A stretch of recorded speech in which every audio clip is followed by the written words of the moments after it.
નમસ્કાર, આપ જોઈ રહ્યા છો સ્પાર્ક ટુડે ન્યૂઝ। પાટણ શહેરમાં વિશ્વ ચકલી દિવસની ઉજવણી કરવામાં આવી। સમગ્ર વિશ્વમાં હાલ ગ્લોબલ વોર્મિંગની અસર વર્તાઈ રહી છે, જેના કારણે ઋતુચક્ર બદલાયું છે। લોકોના ખાનપાન પણ બદલાયા છે। તેની સાથે સાથે અનેક બીમારીઓએ પણ ભરડો લીધો છે। 20 માર્ચના રોજ વિશ્વ ચકલી દિવસની ઉજવણી કરવામાં આવે છે અને તેના અંતર્ગત પાટણ શહેરમાં પણ આ દિવસની ઉજવણી કરવામાં આવી। આશરે 3000 જેટલા ચકલીના માળા અને 2000 જેટલા માટીના કુંડાનું પણ વિતરણ કરવામાં આવ્યું।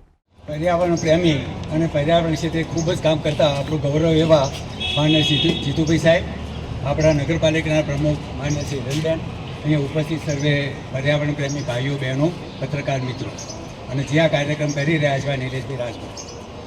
વિશાળે જગ વિસ્તારે નથી એક જ માનવી, વિશાળે જગ વિસ્તારે નથી એક જ માનવી, પશુ છે, પક્ષી છે, વનોની છે, વનસ્પતિ, આટલામાં લેખકે ઘણું કહી દીધું। માણસે માણસ એક હું જ બધું કરી લઉં, હું જ બધું મેળવી લઉં એવો સ્વાર્થી માણસ થઈ ગયો છે।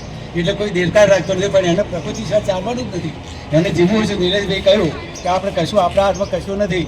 એક કોરોના આવ્યો ને બધા ગભરાઈ ગયા, બધા શસ્ત્રો પડી ગયા, અમેરિકાએ પાછળ પડી ગયું, બધાએ કોઈ દવા ના જડે, કોઈ માણસ ના મળે, એવો આ પ્રકૃતિનો બધો નિયમ છે। તો એને આપણે જાળવીશું તો જીવી શકીશું। એ વિશે વધારે નહીં કહેતા અહીં આગળ જે આ કાર્યક્રમ કરવામાં આવ્યો છે એને ખૂબ ધન્યવાદ, ઉપસ્થિત સર્વેનો પણ ધન્યવાદ, ખૂબ ખૂબ આભાર।